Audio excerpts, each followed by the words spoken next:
Bonsoir à tous. À la une de ce journal, ambiance électrique à l'Assemblée nationale où des députés SDF sont montés au créneau pour empêcher la présentation du programme socio-économique et culturel du Cameroun pour l'année 2018. Le principal orateur, le Premier ministre, a essuyé un blocus de la part des parlementaires SDF engagés à revendiquer l'ouverture en priorité d'un débat parlementaire sur la crise anglophone. Le film de cette folle journée à l'Assemblée nationale et la réaction du gouvernement sont à suivre en ouverture de ce journal. La colère de la jeunesse africaine a retenti au sommet Union africaine, Union européenne qui s'est ouvert en Côte d'Ivoire face à l'horreur du trafic des êtres humains sur la route de l'immigration clandestine. Cette jeunesse africaine déplore l'inexistence des conditions favorables à l'entrepreneuriat jeune sur un continent africain où prospère le sous-emploi, le chômage et la marginalisation politique des jeunes. Incapables d'apporter des solutions concrètes à ces défis majeurs, des dirigeants africains implorent l'aide de l'Union européenne pour résoudre ces fléaux. Vous les écouterez dans ce journal. À qui profitent réellement les réformes engagées sur le marché du livre, alors que l'on annonce le retour à l'utilisation d'un manuel unique pour chaque matière et la gratuité de certains ouvrages pour l'année scolaire 2018-2019. Ces décisions du Premier ministre ont une forte coloration politique avec un ancrage économique destiné aux ménages et aux éditeurs. Enquête à suivre dans ce journal.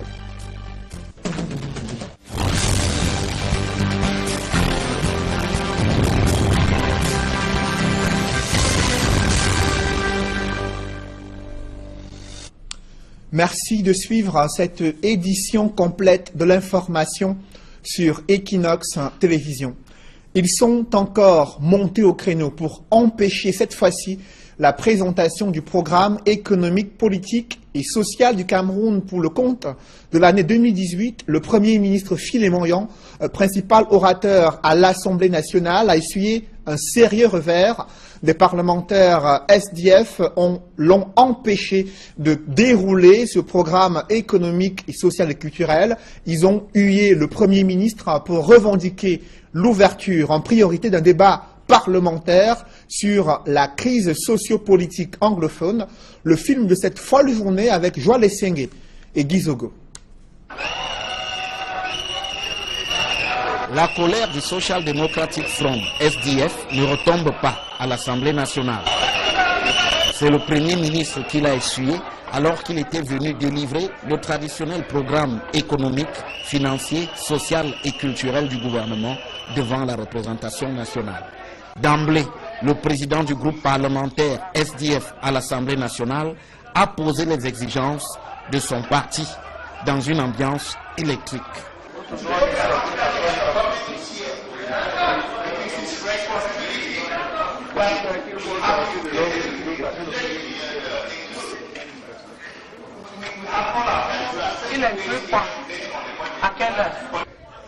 Après une brève accalmie, le Premier ministre a enfin pris la parole pour affirmer que le gouvernement tiendra compte des doléances du SDF, mais aussitôt, tout est parti en vrille.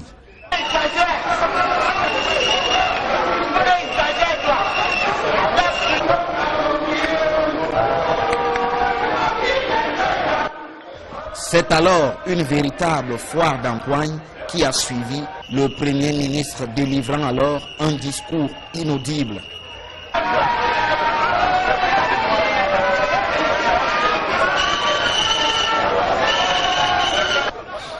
Le SDF explique que l'occasion s'y prêtait.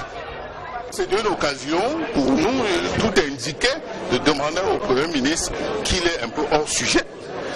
Et que dans tous les cas, la crise anglophone doit être prioritaire. La crise anglophone doit être inscrite au débat à l'Assemblée. Ça a été pour le cas de Boko Haram. Je ne sais pas pourquoi la crise anglophone est bottée en touche. Il promet même de poursuivre cette opération blocus si rien n'est fait. Nous avons indiqué que l'opération blocus allait se poursuivre et elle se poursuivra jusqu'à la fin de cette session si le gouvernement de M. Biya reste sourd à notre demande qui est celle d'ouvrir un dialogue sincère sur la crise anglophone. Au RDPC, on dénonce l'attitude du SDF. Le SDF qui a complètement perdu pied dans sa région et dans son fief, la région qui est censée être son fief. Et aujourd'hui, je pense qu'ils essaient de revenir à la surface, de reprendre pied, mais le font de façon très maladroite, malheureusement. Nous ne sommes pas là pour danser, nous ne sommes pas là pour chanter. L'Assemblée nationale n'est pas le forum de gens sans éducation, mais plutôt de gens qui sont investis par le peuple pour pouvoir parler au nom de ce peuple.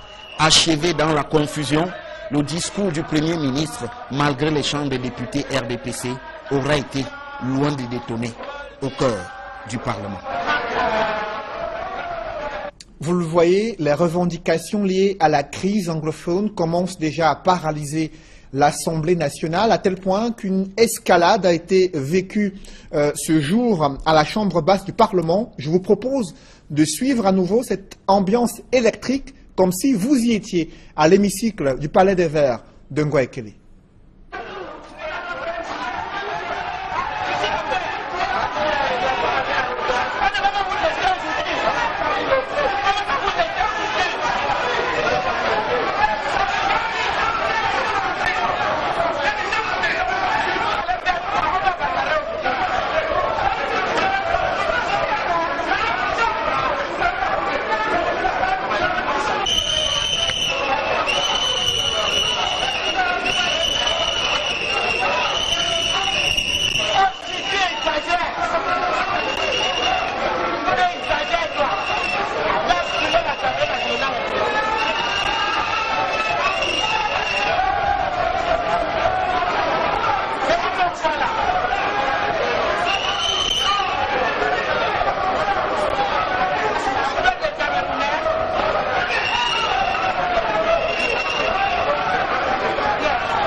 Au sujet de ce blocus mené par des députés SDF à l'Assemblée nationale, le ministre Grégoire Auna, qui assure actuellement l'interface entre le gouvernement et le Parlement camerounais, a critiqué l'attitude du principal parti de l'opposition. Il reproche de ne pas avoir laissé du temps au gouvernement pour examiner la requête d'inscrire à l'ordre du jour de la session parlementaire un débat sur la crise anglophone. Face à l'horreur de ce trafic des êtres humains observé sur la route de l'immigration clandestine, le Parlement panafricain, cette fois-ci, exige l'ouverture d'une enquête internationale pour crimes contre l'humanité commis en Libye. Cependant, le nœud du problème reste l'urgence des mesures à prendre pour mettre fin à ces pratiques illégales. Et la jeunesse africaine est montée au créneau durant l'ouverture de ce sommet Union africaine-Union européenne en Côte d'Ivoire pour dénoncer l'inexistence des conditions favorables à l'épanouissement économique, social et politique des jeunes africains, des facteurs qui les encourageraient à pouvoir se retrouver sur ces routes de l'immigration clandestine. Compte rendu avec Éric Martial Ndiomo.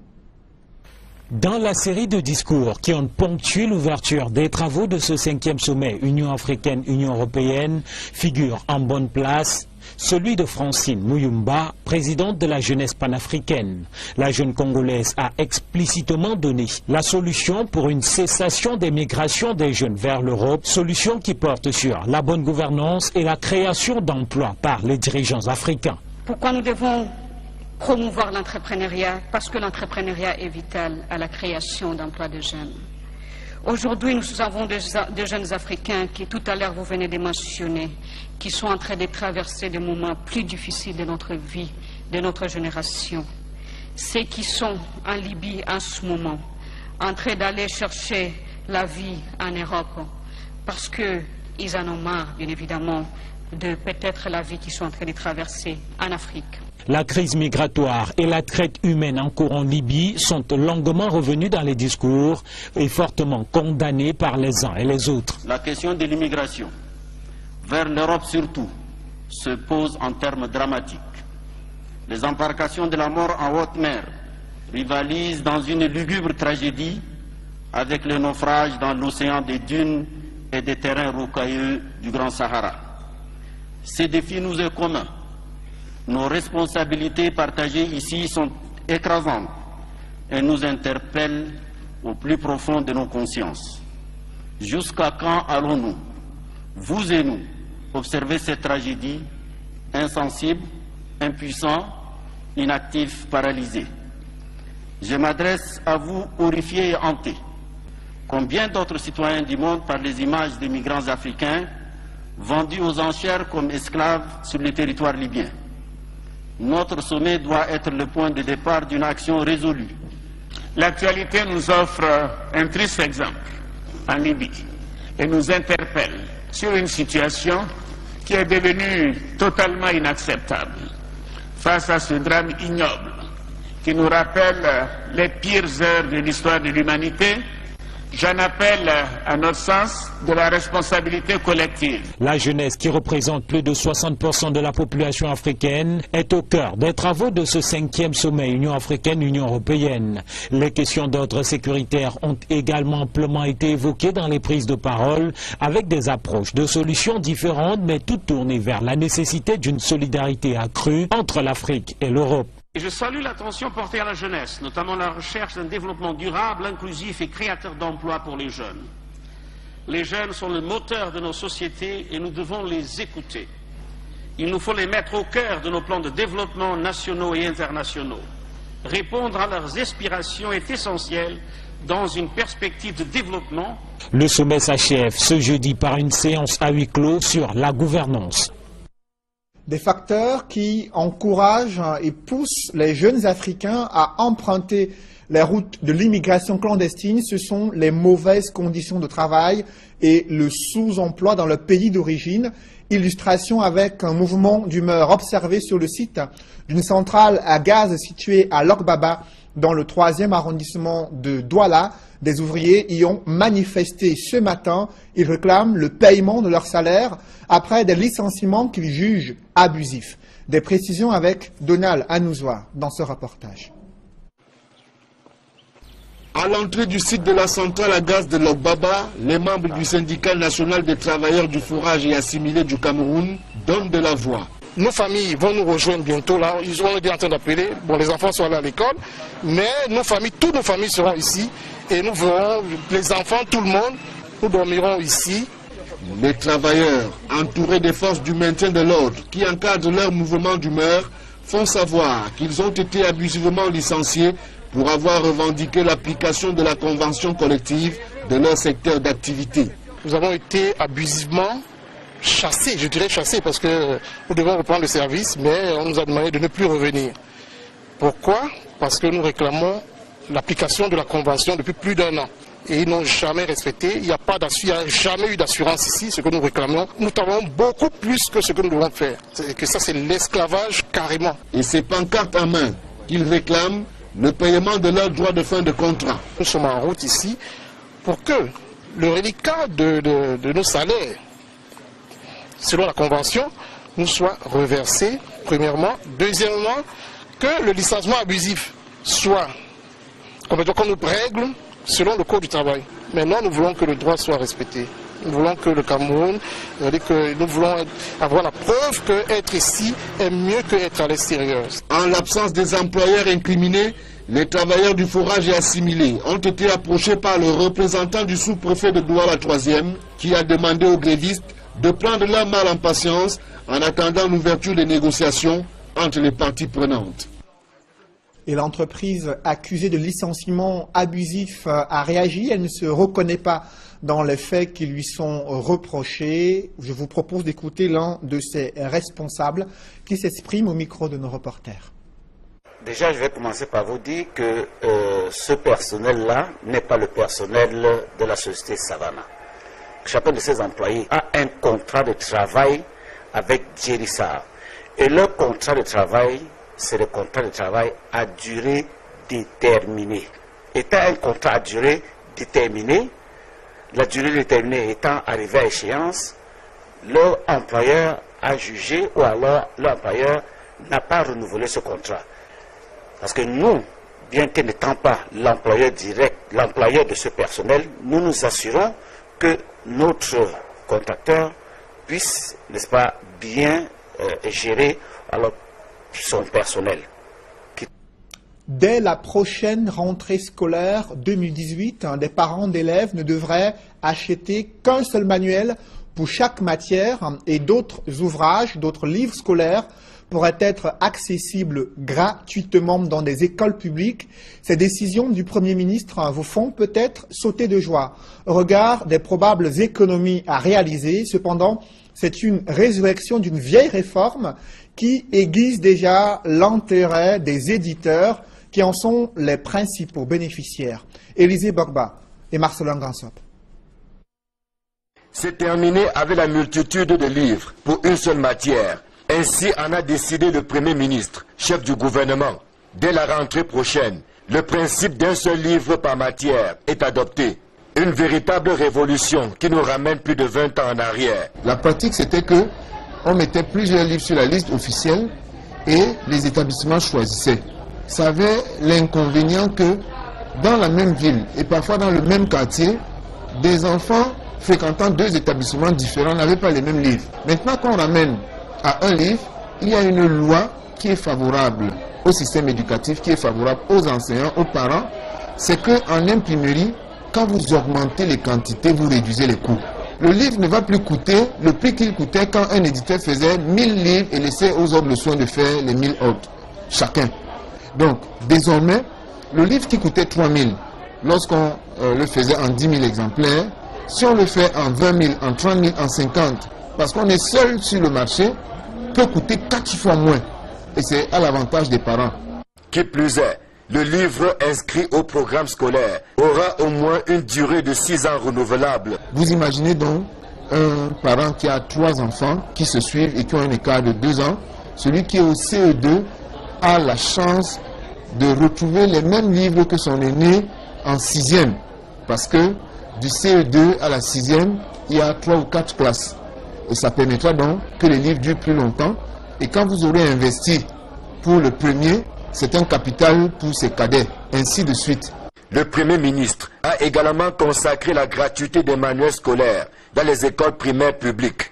La mesure qui prend effet dès septembre 2018 concerne le français, l'anglais, les mathématiques, l'informatique, puis l'éducation à la citoyenneté. Garantir la gratuité, c'est s'assurer que les livres coûtent le moins cher possible pour ceux qui doivent être vendus. Cette décision-là doit être prise comme un acte de justice sociale. Si vous mettez votre enfant dans une école publique, évidemment, cela peut vouloir dire également que vous n'avez pas tous les moyens qu'il vous faut et que, évidemment, si vous avez un appui pour que votre enfant ait les manuels, ce ne sera pas une mauvaise chose. Ça se fait dans d'autres pays.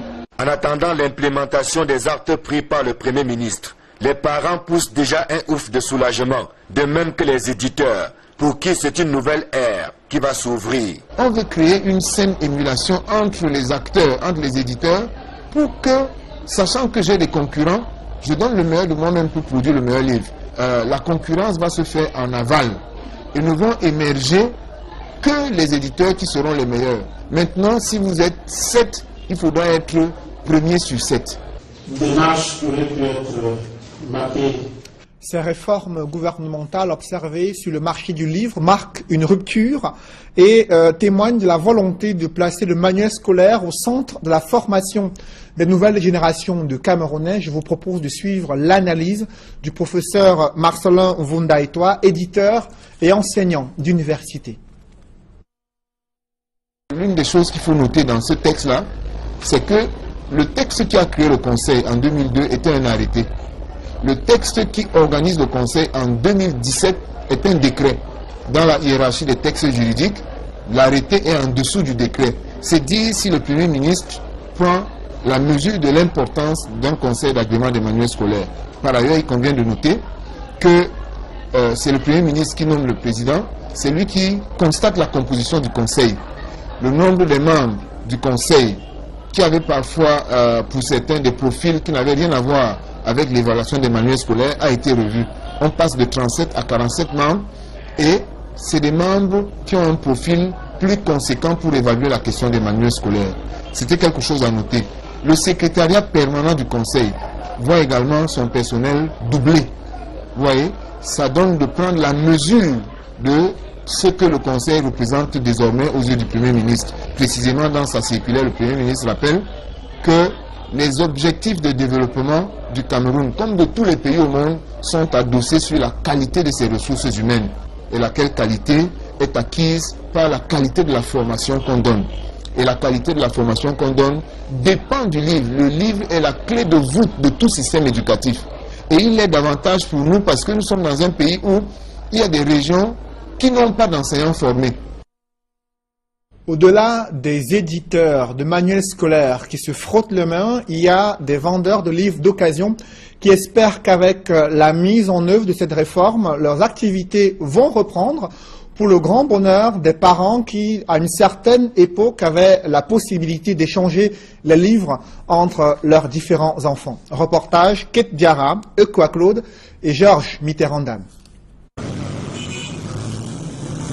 J'ai dit waouh, enfin, parce que franchement, c'est ce qu'on a attendu depuis des années. Quand mon grand frère fréquentait avec un livre, c'est le même livre que j'ai utilisé, le livre que j'ai fréquenté avec. C'est avec une pointe de mélancolie que Tonke Théophile, vendeur de livres de seconde main, ressasse ses souvenirs d'écolier des années passées. Pour lui, comme pour la plupart de ses collègues, la circulaire du Premier ministre portant réaménagement dans le secteur du manuel scolaire au Cameroun est à saluer. L'idée est bonne, ça aidera beaucoup de Camerounais. Plus aujourd'hui, on en a trop de livres au programme, exagérément même. À condition toutefois que des mesures d'accompagnement soient effectives. Si le Premier ministre a décidé, et qu'ils peuvent vraiment tenir dur à ça, ça sera bien. La décision prise par le Premier ministre, qui veut que les élèves aient désormais un livre par matière, et ce pour une durée de 6 ans, aura certes des retombées positives sur la vente du livre poteau, mais pour cela, il faudra souffrir 1 an ou 2. Pour le moment, elle n'est pas bonne. Elle sera bonne plutôt l'année prochaine. Le temps de nous laisser aussi d'écouler tout ce stock que nous avons emmagasiné et se préparer pour l'année prochaine. À l'échelle des avantages qui naîtront de cette décision, il n'y a que dans des familles nombreuses, les cadets pourront, comme par le passé, utiliser en toute quiétude les livres de leurs aînés et permettre ainsi aux parents de faire des économies. Ce sera également, pour les vendeurs de livres de seconde main, la fin du mercantilisme qui accourt dans le secteur du manuel scolaire au Cameroun depuis de nombreuses années. Par exemple, ce livre de sciences, ils ont mis au programme l'an passé, la rentrée scolaire passée. Cette année, le même livre, ils ont changé la couverture et balancé les pages à l'intérieur. Et ils augmentent le prix. Vous voyez, c'est une manière d'arnaquer les parents. Et comme ça, tous ces livres qui mettent au programme, chaque année, c'est la même chose. Toujours dans ce secteur de l'éducation, l'annonce de la gratuité de certains manuels scolaires dans les écoles publiques est insuffisante pour résoudre le problème de la formation des nouvelles générations de Camerounais. Il y a un sérieux problème qui se pose avec les instituteurs. À peine sortis des écoles de formation, ils peinent à être intégrés à la fonction publique. Les salaires sont assez indécents pour ceux qui travaillent dans le secteur privé et ils broient du noir déjà et interpellent les pouvoirs publics à ce sujet. François Dikoumé et Sylvestre Zangaou. Je m'engage à mettre tout mon savoir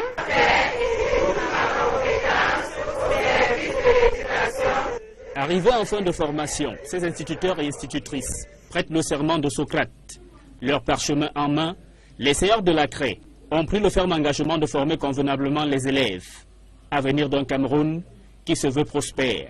Mais comment y parvenir quand on sait qu'au Cameroun, les conditions de travail des enseignants ne sont pas toujours faciles? Au lendemain de la formation, il faut déjà faire face à l'épineux problème de l'intégration à la fonction publique, ainsi que du salaire, qui suscite toujours des commentaires. La question de l'intégration me préoccupe vraiment, parce qu'après un travail de dur labeur ainsi, normalement on devrait quand même aussi prendre même les premières les premiers 10 de chaque promotion pour vraiment encourager les enseignants. Pour cette année, l'effectif a été très peu, puisque les gens sont en train déjà de se décourager, que le métier enseignant n'en vaut pas la peine. Lorsque nous finissons la formation, on s'attend à ce qu'on va nous recruter directement, mais on se met à fuir le travail. On fouille le travail, on ne voit pas. Il faut qu'on commence à faire des petites répétitions au quartier. Le salaire, on ne touche pas grand-chose, quoi. Le salaire n'est pas bon. Passionnés par le métier, certains enseignants ont fini par se confier à des rêves qu'ils espèrent voir se réaliser. Je me dis, aujourd'hui, 4e 2017, il y a eu d'autres avant nous, mais on a toujours espoir d'une bonne intégration. Le pays, on est Camerounais, on ne cesse de rêver et on attend. Même les formateurs de ces enseignants savent que le parcours de leurs élèves d'hier ne sera pas facile, à moins d'aller frapper aux portes du secteur privé. Je félicite les promoteurs des établissements privés qui ont compris qu'il faut recruter le personnel qualifié, en attendant bien sûr ce que l'État compte faire pour eux. À ce que je sache, l'État recrute, mais la fréquence de recrutement, c'est ça qui les dérange un tout petit peu. Chaque année, les écoles normales des instituteurs de l'enseignement général forment plusieurs milliers d'instituteurs, mais plus de la moitié restent au chômage, faute d'intégration à la fonction publique, selon des syndicats d'enseignants. En quête d'un immense trésor caché dans l'Union Ekele, des Camerounais ont bravé les interdictions de pouvoir fouiller le sous-sol de la localité d'Ezeka à la recherche de l'or pour continuer l'exploitation illégale de ce métal précieux. Et du coup, les autorités administratives sont dépassées par les événements. Joël Niem et Étienne Pascal Azégué. L'activité d'orpaillage a repris de plus belle à Ezeka, malgré l'interdiction du préfet du département d'Union Ekele. L'autorité administrative s'en explique d'ailleurs à ce sujet. J'ai mis tout ce que je pouvais faire pour faire exécuter nos instructions portées dans l'arrêté préfectoral en veilleuse, en attendant que le CAPAM fasse son travail et nous rende compte.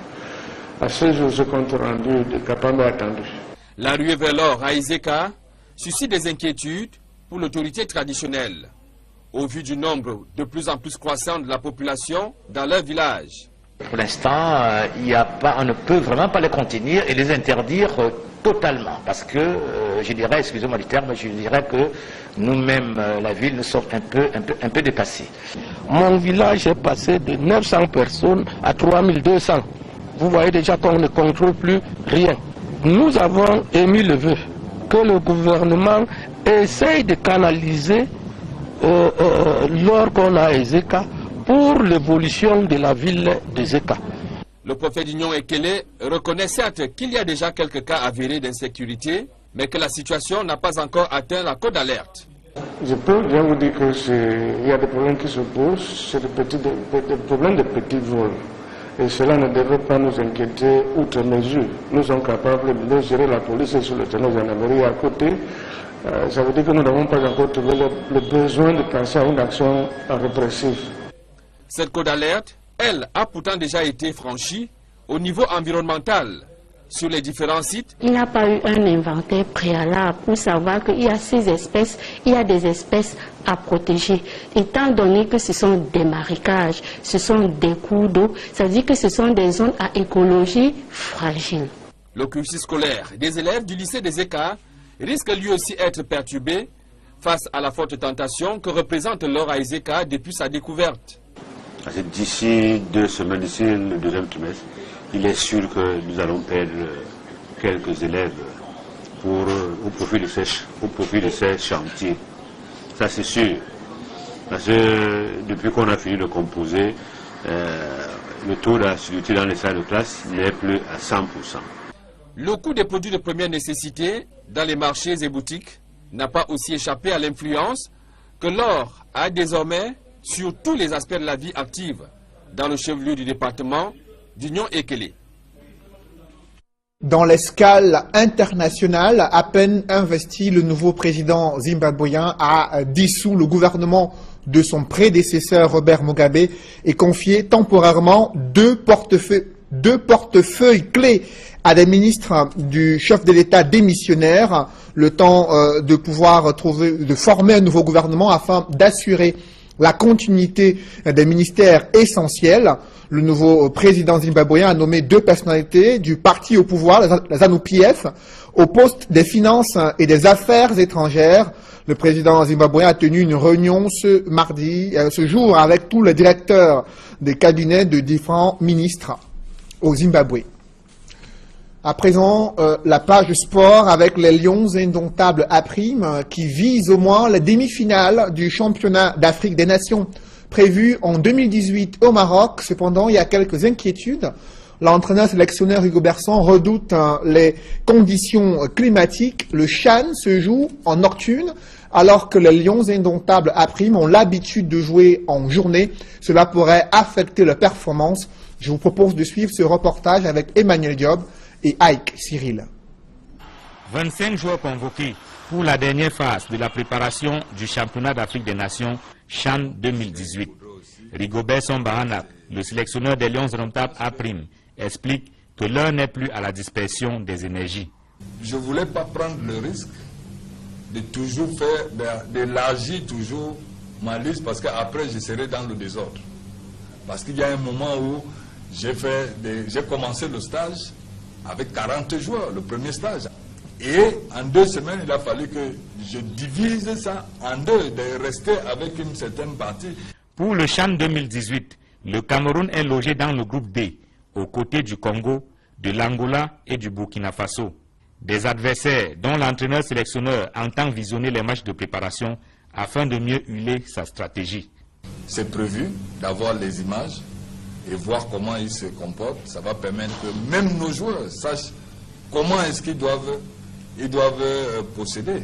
Donc on veille dessus. C'est des équipes capables de faire la différence. Donc c'est à nous maintenant de nous mettre dans une position qui va nous permettre, nous, d'être supérieurs à eux.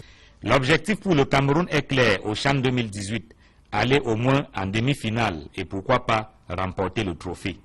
Par le passé, on a toujours atteint que les quarts de finale. Alors, je pense que c'est une opportunité pour nous de démontrer que si on va dans cette compétition, il faudrait qu'on aille au moins en demi-finale. Je dis au moins, mais la préférence est rentrer avec l'autre.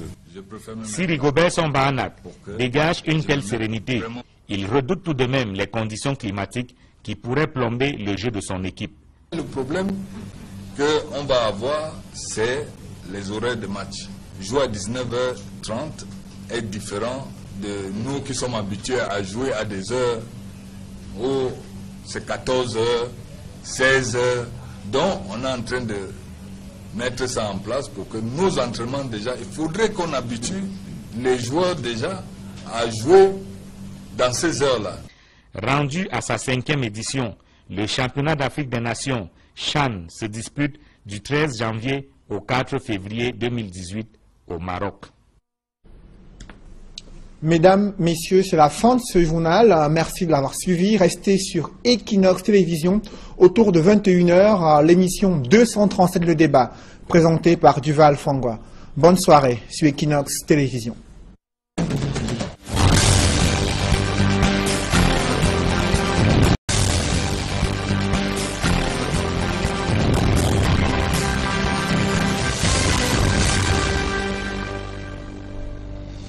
Bonsoir à tous. À la une de ce journal, ambiance électrique à l'Assemblée nationale où des députés SDF sont montés au créneau pour empêcher la présentation du programme socio-économique et culturel du Cameroun pour l'année 2018. Le principal orateur, le Premier ministre, a essuyé un blocus de la part des parlementaires SDF engagés à revendiquer l'ouverture en priorité d'un débat parlementaire sur la crise anglophone. Le film de cette folle journée à l'Assemblée nationale et la réaction du gouvernement sont à suivre en ouverture de ce journal. La colère de la jeunesse africaine a retenti au sommet Union africaine-Union européenne qui s'est ouvert en Côte d'Ivoire face à l'horreur du trafic des êtres humains sur la route de l'immigration clandestine, cette jeunesse africaine déplore l'inexistence des conditions favorables à l'entrepreneuriat jeune sur un continent africain où prospèrent le sous-emploi, le chômage et la marginalisation politique des jeunes. Incapables d'apporter des solutions concrètes à ces défis majeurs, des dirigeants africains implorent l'aide de l'Union européenne pour résoudre ces fléaux. Vous les écouterez dans ce journal. À qui profitent réellement les réformes engagées sur le marché du livre, alors que l'on annonce le retour à l'utilisation d'un manuel unique pour chaque matière et la gratuité de certains ouvrages pour l'année scolaire 2018-2019, ces décisions du Premier ministre ont une forte coloration politique avec un ancrage économique destiné aux ménages et aux éditeurs. Enquête à suivre dans ce journal.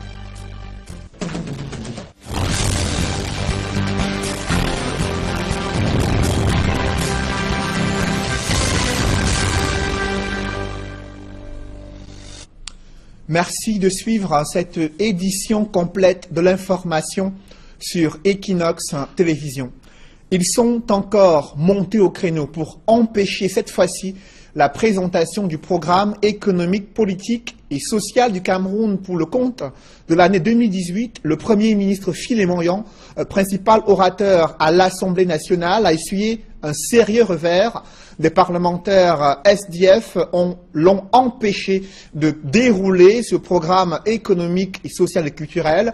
Ils ont hué le Premier ministre pour revendiquer l'ouverture en priorité d'un débat parlementaire sur la crise sociopolitique anglophone.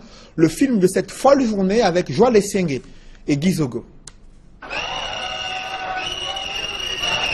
La colère du Social Democratic Front, SDF, ne retombe pas à l'Assemblée nationale. C'est le Premier ministre qui l'a essuyé alors qu'il était venu délivrer le traditionnel programme économique, financier, social et culturel du gouvernement devant la représentation nationale. D'emblée, le président du groupe parlementaire SDF à l'Assemblée nationale a posé les exigences de son parti dans une ambiance électrique.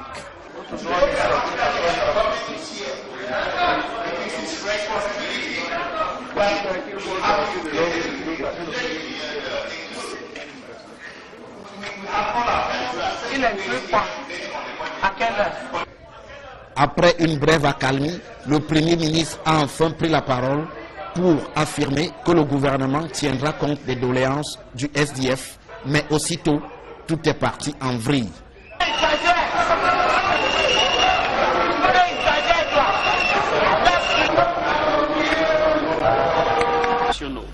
Répondre à leurs aspirations est essentiel dans une perspective de développement. Le sommet s'achève ce jeudi par une séance à huis clos sur la gouvernance.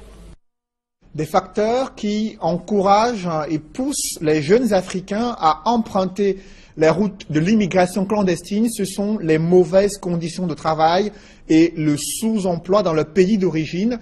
Illustration avec un mouvement d'humeur observé sur le site d'une centrale à gaz située à Lokbaba, dans le 3e arrondissement de Douala. Des ouvriers y ont manifesté ce matin.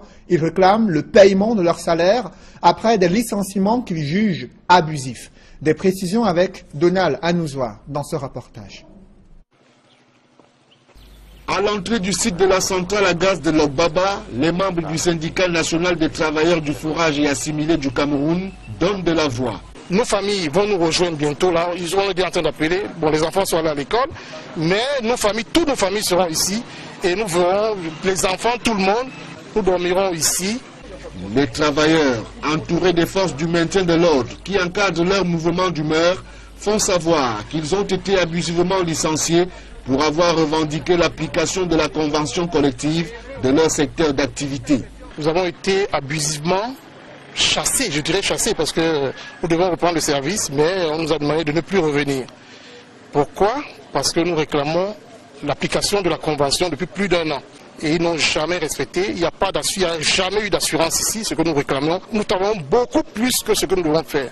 Que ça, c'est l'esclavage carrément. Et c'est pancartes en main qu'ils réclament le paiement de leurs droits de fin de contrat. Nous sommes en route ici pour que le reliquat de nos salaires, selon la convention, nous soit reversé premièrement. Deuxièmement, que le licenciement abusif soit, qu'on nous règle selon le code du travail. Maintenant, nous voulons que le droit soit respecté. Nous voulons que le Cameroun, nous voulons avoir la preuve qu'être ici est mieux qu'être à l'extérieur. En l'absence des employeurs incriminés, les travailleurs du forage et assimilés ont été approchés par le représentant du sous-préfet de Douala 3e qui a demandé aux grévistes de prendre leur mal en patience en attendant l'ouverture des négociations entre les parties prenantes. Et l'entreprise accusée de licenciement abusif a réagi. Elle ne se reconnaît pas dans les faits qui lui sont reprochés. Je vous propose d'écouter l'un de ses responsables qui s'exprime au micro de nos reporters. Déjà, je vais commencer par vous dire que ce personnel-là n'est pas le personnel de la société Savannah. Chacun de ses employés a un contrat de travail avec Djerissa. Et leur contrat de travail, c'est le contrat de travail à durée déterminée. Étant un contrat à durée déterminée, la durée déterminée étant arrivée à échéance, leur employeur a jugé ou alors l'employeur n'a pas renouvelé ce contrat.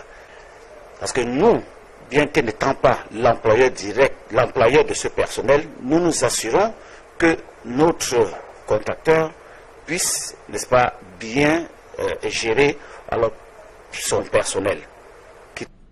Dès la prochaine rentrée scolaire 2018, des parents d'élèves ne devraient acheter qu'un seul manuel pour chaque matière et d'autres ouvrages, d'autres livres scolaires pourraient être accessibles gratuitement dans des écoles publiques.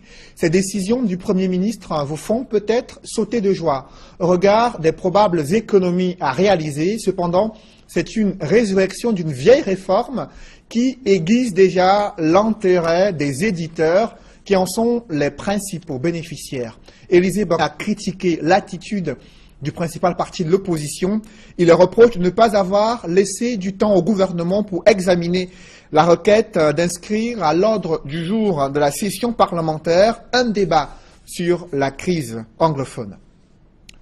Face à l'horreur de ce trafic des êtres humains observé sur la route de l'immigration clandestine, le Parlement panafricain, cette fois-ci, exige l'ouverture d'une enquête internationale pour crimes contre l'humanité commis en Libye. Cependant, le nœud du problème reste l'urgence des mesures à prendre pour mettre fin à ces pratiques illégales. Et la jeunesse africaine est montée au créneau durant l'ouverture de ce sommet Union africaine-Union européenne en Côte d'Ivoire pour dénoncer l'inexistence des conditions favorables à l'épanouissement économique, social et politique des jeunes africains, des facteurs qui les encourageraient à pouvoir se retrouver sur ces routes de l'immigration clandestine. Compte rendu avec Éric Martial Ndiomo. Dans la série de discours qui ont ponctué l'ouverture des travaux de ce 5e sommet Union africaine-Union européenne figure en bonne place celui de Francine Muyumba, présidente de la jeunesse panafricaine. La jeune Congolaise a explicitement donné la solution pour une cessation des migrations des jeunes vers l'Europe, solution qui porte sur la bonne gouvernance et la création d'emplois par les dirigeants africains. Pourquoi nous devons promouvoir l'entrepreneuriat? Parce que l'entrepreneuriat est vital à la création d'emplois de jeunes. Aujourd'hui, nous avons des jeunes Africains qui, tout à l'heure, vous venez de mentionner, qui sont en train de traverser des moments plus difficiles de notre vie, de notre génération. Ceux qui sont en Libye en ce moment, en train d'aller chercher la vie en Europe, parce qu'ils en ont marre, bien évidemment, de peut-être la vie qu'ils sont en train de traverser en Afrique. La crise migratoire et la traite humaine en cours en Libye sont longuement revenues dans les discours et fortement condamnées par les uns et les autres. La question de l'immigration, vers l'Europe surtout, se pose en termes dramatiques. Les embarcations de la mort en haute mer rivalisent dans une lugubre tragédie avec le naufrage dans l'océan des dunes et des terrains rocailleux du Grand Sahara. Ces défis nous sont communs.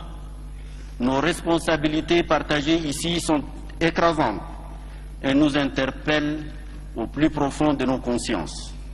Jusqu'à quand allons-nous, vous et nous, observer cette tragédie, insensibles, impuissants, inactifs, paralysés? Je m'adresse à vous, horrifiés et hantés, comme bien d'autres citoyens du monde, par les images des migrants africains vendus aux enchères comme esclaves sur le territoire libyen. Notre sommet doit être le point de départ d'une action résolue. L'actualité nous offre un triste exemple en Libye et nous interpelle sur une situation qui est devenue totalement inacceptable. Face à ce drame ignoble qui nous rappelle les pires heures de l'histoire de l'humanité, j'en appelle, à notre sens, de la responsabilité collective. La jeunesse, qui représente plus de 60% de la population africaine, est au cœur des travaux de ce 5e sommet Union africaine-Union européenne. Les questions d'ordre sécuritaire ont également amplement été évoquées dans les prises de parole, avec des approches de solutions différentes, mais toutes tournées vers la nécessité d'une solidarité accrue entre l'Afrique et l'Europe. Je salue l'attention portée à la jeunesse, notamment la recherche d'un développement durable, inclusif et créateur d'emplois pour les jeunes. Les jeunes sont le moteur de nos sociétés et nous devons les écouter. Il nous faut les mettre au cœur de nos plans de développement nationaux et internationaux. Et Marcelin Gansop.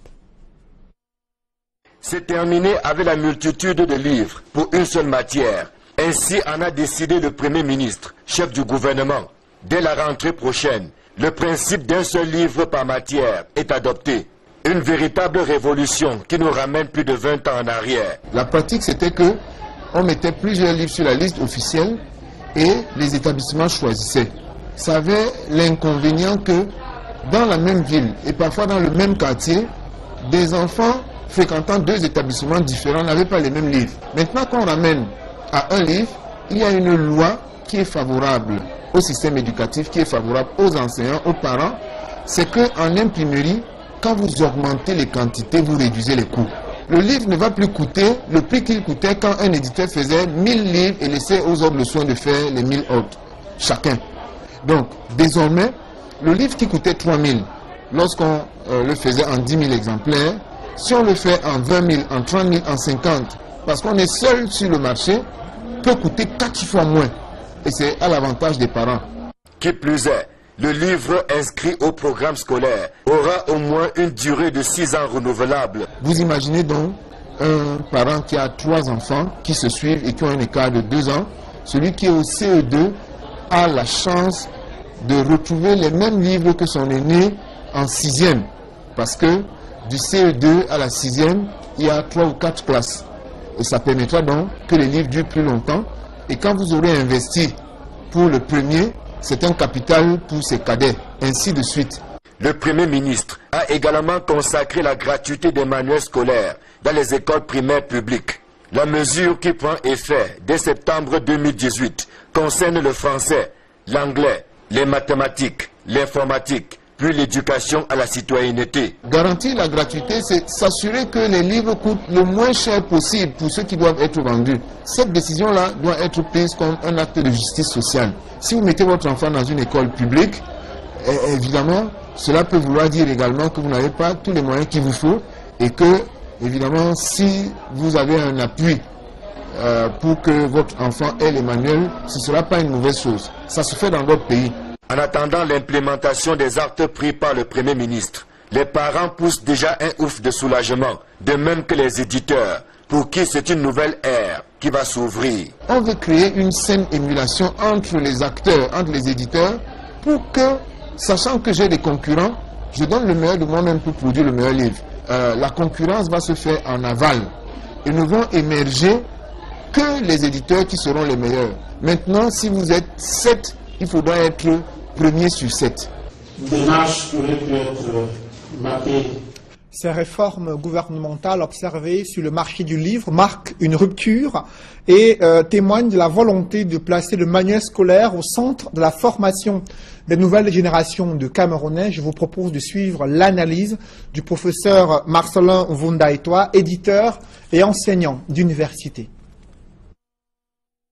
L'une des choses qu'il faut noter dans ce texte-là, c'est que le texte qui a créé le Conseil en 2002 était un arrêté. Le texte qui organise le Conseil en 2017 est un décret. Dans la hiérarchie des textes juridiques, l'arrêté est en dessous du décret. C'est dire si le Premier ministre prend la mesure de l'importance d'un conseil d'agrément des manuels scolaires. Par ailleurs, il convient de noter que c'est le Premier ministre qui nomme le président, c'est lui qui constate la composition du Conseil. Le nombre des membres du Conseil, qui avaient parfois, pour certains, des profils qui n'avaient rien à voir avec l'évaluation des manuels scolaires, a été revu. On passe de 37 à 47 membres. C'est alors une véritable foire d'empoigne qui a suivi, le Premier ministre délivrant alors un discours inaudible.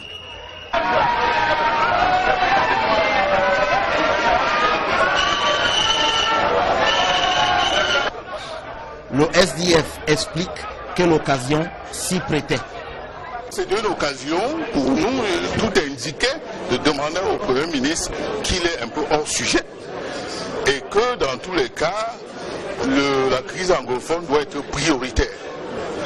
La crise anglophone doit être inscrite au débat à l'Assemblée. Ça a été pour le cas de Boko Haram. Je ne sais pas pourquoi la crise anglophone est bottée en touche. Il promet même de poursuivre cette opération blocus si rien n'est fait. Nous avons indiqué que l'opération blocus allait se poursuivre et elle se poursuivra jusqu'à la fin de cette session si le gouvernement de M. Biya reste sourd à notre demande qui est celle d'ouvrir un dialogue sincère sur la crise anglophone. Au RDPC, on dénonce l'attitude du SDF.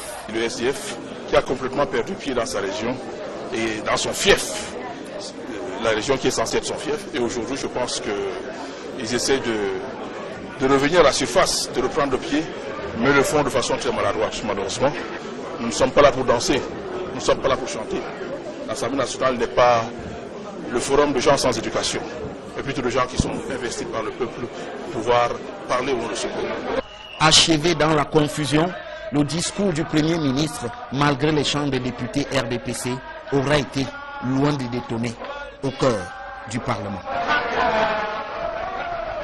Vous le voyez, les revendications liées à la crise anglophone commencent déjà à paralyser l'Assemblée nationale, à tel point qu'une escalade a été vécue ce jour à la Chambre basse du Parlement. Je vous propose de suivre à nouveau cette ambiance électrique comme si vous y étiez à l'hémicycle du Palais des Verts de Ngouaekele.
Au sujet de ce blocus mené par des députés SDF à l'Assemblée nationale, le ministre Grégoire Auna, qui assure actuellement l'interface entre le gouvernement et le Parlement camerounais,